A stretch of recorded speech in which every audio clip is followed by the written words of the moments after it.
I'm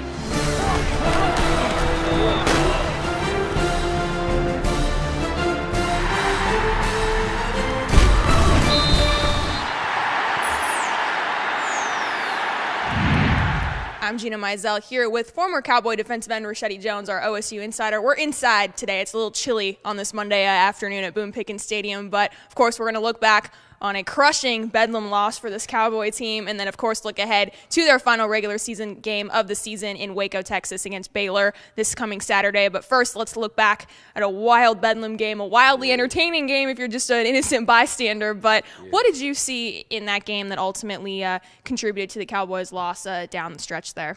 Well, I must give the Cowboys an A for effort because they went down to the wire to overtime, so that means they gave it their best. They gave it their all. But at the end of the day, they couldn't pull it out, and basically it was missed tackles, and they couldn't stop Richetti Jones. That's what it really boils down to, tackling and putting pressure on the quarterback. That's what cost them in the end of the game.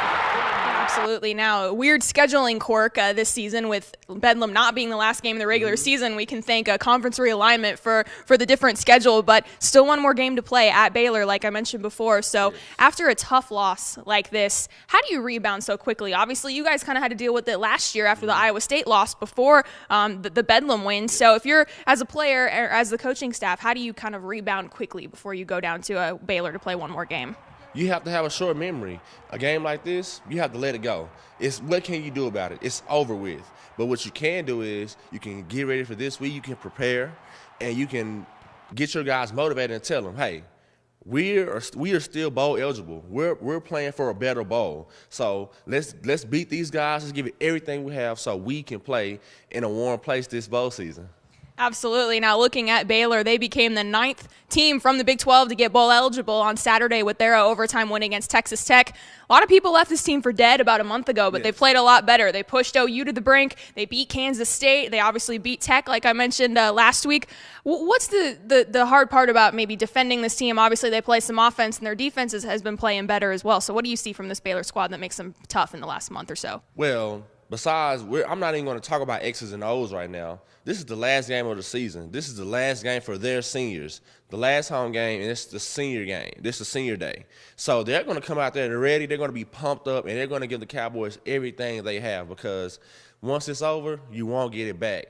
But Nick Florence, great quarterback. He's stepped up, and he's done a pretty good job filling in for RG3, and those are some big shoes to fill. But he's done a pretty good job this season filling in for him, and basically the Cowboys just have to be ready to stop them, get ready for like a West Virginia-type offense, and they have the firepower to put up numbers, so the Cowboys have to be ready on defense to stop these guys because they have the potential of putting up 50 or 60 points, which they've shown against K-State, which they showed against West Virginia. So the Cowboys have to be ready on defense. The offense, I feel they're going to roll regardless. They're good. Absolutely. Now, as we do every week, what's your final score prediction for this game? Well, this game, the way the Cowboys have been playing lately, I think it's going to be another shootout because, like I said, Baylor has the potential of putting up great numbers. So I'm looking to a 45 to 56 type victory in the Cowboys' favor. All right. Well, the Cowboys, like I said, travel to Waco on Saturday morning at 11 a.m. Kickoff is the time there. But until then, stay with the best coverage team anywhere at newsok.com and every day in the Oklahoman.